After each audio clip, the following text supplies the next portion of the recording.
Bonjour à tous, je suis en direct de la Haute-Savoie pour vous faire plancher sur notre quintet dominical à Deauville. Je vous emmène sur les planches, mais encore mieux, sur le sable. N'oubliez pas votre parasol pour voir la tête du caissier. Alors avant, j'ai une pensée émue pour mes parents, puisqu'il y a pas mal de temps, quand j'étais tout petit, j'étais allé aux courses et en ce début de meeting deauvillais, mon papa avait joué le 3, le 5 et le 8 sur l'hippodrome en trio.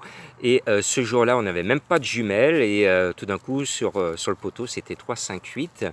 Mon papa avait trouvé les bons chevaux à Bellecote et ça nous a payé tous les restaurants et pas mal de choses pendant nos vacances et c'est un souvenir heureux.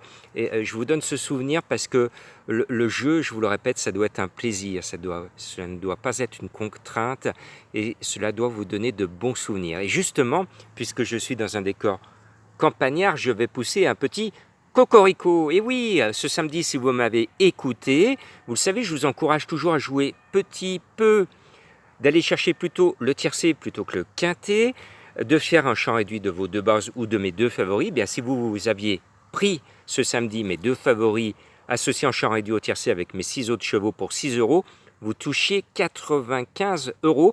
Et j'étais l'un des rares journalistes à mettre Nivard devant. Je vous avais dit que Nivard, avec sa maestria, allait faire paf sur le poteau. Et qu'est-ce qu'il a fait, Francky? Il a fait paf sur le poteau. Nivard se mettait battu dans son prono. Ben, je suis heureux d'avoir été plus optimiste que notre ami Francky. Voilà, je reviens au grand galop à cette course de Deauville. C'est une course piège parce qu'elle est visée de longue date. Alors vous allez me dire, Jean-Marc, par qui? Alors par pas mal de chevaux. Il y en a qui sont déclarés en objectif et d'autres qui sont cachés. C'est là la difficulté. Vous allez me dire, Jean-Marc, quels sont les chevaux qui ont visé la course? C'est l'As Magari, il n'y a pas de secret, tout le monde le sait. C'est également Crépuscule des Dieux qui a visé la course. Et c'est Amirvan qui a visé la course. Voilà, vous avez les 3 chevaux où je sais qu'ils ont visé cette course, c'est un objectif. Maintenant, d'autres entraîneurs l'ont visé, mais chut, il ne faut pas le dire.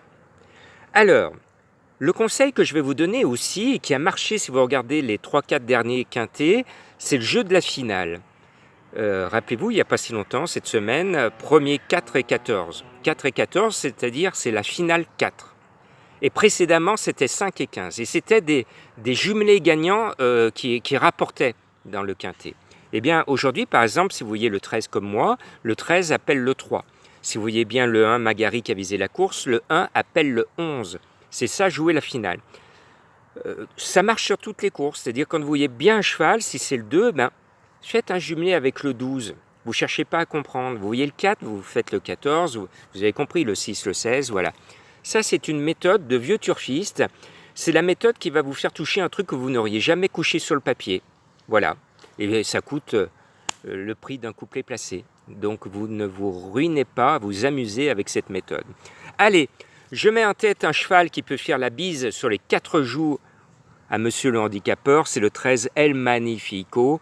C'est un smaga confié à Alexis Badel. Et je fais un petit coucou à mon ami turfiste qui est un fan d'Alexis. Alors Alexis, il n'est pas toujours dans les quintets. Alexis n'est pas toujours dans mes pronos. Mais si Alexis Badel veut gagner un tiercé, rapidement, c'est ce dimanche. Le handicapeur, il lui donne la course. Le cheval a démontré qu'il peut gagner à ce niveau. Il est un bas de tableau avec 55 kilos. Ben, merci, monsieur le handicapeur. Les autres propriétaires peuvent se plaindre parce que là, le cheval n'est pas à son poids. Il est 2 kilos en dessous de sa vraie valeur handicap. Voilà. Mais bon, pour nous, turfistes, c'est bien. On sait que le 13 a de fortes probabilités de gagner. En tout cas, je pense qu'il ne va pas sortir du tiercé. Vous avez là une super bonne base. Et puis, je viens de vous le dire, un cheval a visé la course de longue date, c'est le tenant du titre, c'est l'As Magari. Il a été affûté. La dernière fois dans le Midi, puisque c'est un cheval du Midi, il s'est promené, il s'est baladé et ensuite il a été mis dans du coton. Il a été affûté parce qu'il aimerait doubler la mise. Alors moi, je suis un peu moins confiant que son entraîneur parce que 60,5 kg, c'est lourd par rapport à El Magnifico. Et puis d'autre part, je me dis, si Magari, qui est un cheval de quintet, veut continuer jusqu'à la fin de l'année sa carrière dans les quintets, est-ce qu'il a intérêt à gagner cette course? On est fin juillet, il y a d'autres quintets qui suivent. Est-ce qu'il a intérêt à gagner? C'est pour ça que je le mets battu, mais battu pas loin, deuxième avec Christophe Soumillon. Après, eh bien, je mets le 3. très étroit, c'est ma finale. Alors, ficelle du Houlet, j'aurais pu en faire mon coup de cœur. Elle est annoncée à 12 contre 1. Elle vient de courir une course principale, ce qu'on appelle les listed. Elle figure bien et son entraîneur est déçu ce jour-là. Dans une listed. Alors imaginez dans un quintet qui est à un niveau moindre. C'est un cheval qui a couru au niveau groupe. Donc c'est une pouliche estimée. Elle vaut peut-être mieux qu'un quintet. Moi j'y crois vraiment très très fort et 12 contre 1 c'est vraiment, si vous jouez en couplet avec, si vous faites As-3-13 en couplet placé, à mon sens vous allez toucher quelque chose d'intéressant. Voilà. Mais chut, il ne faut pas dire que je crois très très fort en cette ficelle, parce que si vous tirez trop sur la ficelle, tout va se casser la figure et la cote va fondre comme neige au soleil. Je poursuis avec un autre cheval qui a visé la course, le 4 Crépuscule des Dieux. Alors lui, il est comme moi, il est très à l'aise sur le sable. Dès qu'il voit du sable, il se met à bosser, alors que nous, dès qu'on voit du sable, on se repose. Crépuscule des Dieux, c'est un cheval qui a un nom forcément qui m'attire tout le temps. Et il m'a parfois surpris, il m'a parfois déçu, mais en règle générale, il est très constant. Et je sais qu'il a été préparé pour cette épreuve. C'est son objectif de l'été, il ne va pas taper loin. Moi, je ne le vois pas gagnant parce qu'il est comme Magari, c'est des chevaux qui font déquinter leur carrière. Et s'il gagne là, après, il va être barré au poids, il ne va plus gagner son avoine. Donc moi, je le joue plutôt placé. Et puis, je poursuis avec mon coup de cœur, qui est en plus le cheval de Madame Colombo. Alors, bizarre, hein, mon coup de cœur, il m'a tapé dans l'œil. Madame Colombo, paf, tout de suite, elle m'a dit, c'est bide adieu, le numéro 8. Souvenez-vous, l'avant-dernière fois, j'avais entendu des bourriflateurs, on était venu me raconter que le cheval avait été préparé pour se révéler dans les quintets. J'ai dit, ah, Jean-Marc, il faut que tu te méfies, attention, attention. J'y croyais pas trop, mais je me suis dit, il n'y a pas de fumée sans feu. Premier quintet, paf, le cheval pas là. Deuxième coup, c'est là, c'est la méthode. Deuxième coup, quand on vous parle d'un cheval qui n'est pas là, il ne faut pas l'oublier le coup suivant. Un cheval vous déçoit un premier coup, rejouez-le le coup suivant, parce que généralement, les bourriflateurs se justifient un jour ou l'autre, et souvent c'est le coup d'après. Et le coup d'après, qu'est-ce qu'il a fait? Il m'a donné raison. Il gagne très facilement son quintet. Il donne raison aux bourriflateurs qui sont venus jusqu'à mon oreille. Et là, je me dis, Jean-Marc, il est annoncé à 25 contre 1. Mais oui, ils sont fous, ces Romains. Et oui, regardez le style de sa victoire. Il l'a fait avec force, avec engagement. Il enroulait et je sens qu'il avait du potentiel. Et donc, malgré la pénalité du handicapeur, je pense qu'il va confirmer. Son entraîneur, il n'a pas une armada de chevaux.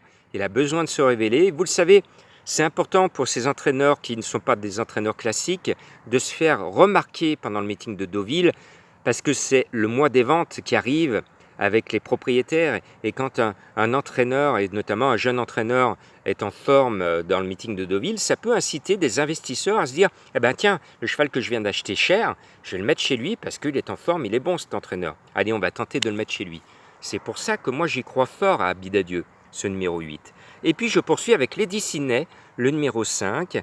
L'année dernière, elle a démontré qu'elle pouvait gagner à ce niveau. Cette année, elle ne s'est pas trop fatiguée, mais là aussi, je sais que cette course est son objectif. Je sais que l'entraîneur est certain de finir dans les 5. Que dois-je rajouter? Bon, c'est peut-être un peu trop merveilleux ce scénario que je vous donne, mais il semblerait que ces 6 chevaux aient vraiment une première chance. Donc quand je dis 6 chevaux pour un quintet, ça veut dire que je me suis planté sur l'un des 6. Donc à vous d'identifier celui qui n'est pas bon dans mes 6. Et oui, c'est comme ça qu'il faut analyser une course. Il n'y a que 5 chevaux à trouver dans le quintet. Je vous en donne 6, donc à vous d'identifier celui qui vous refroidit et que vous pouvez enlever de ma sélection. C'est vous qui jouez, je vous le rappelle.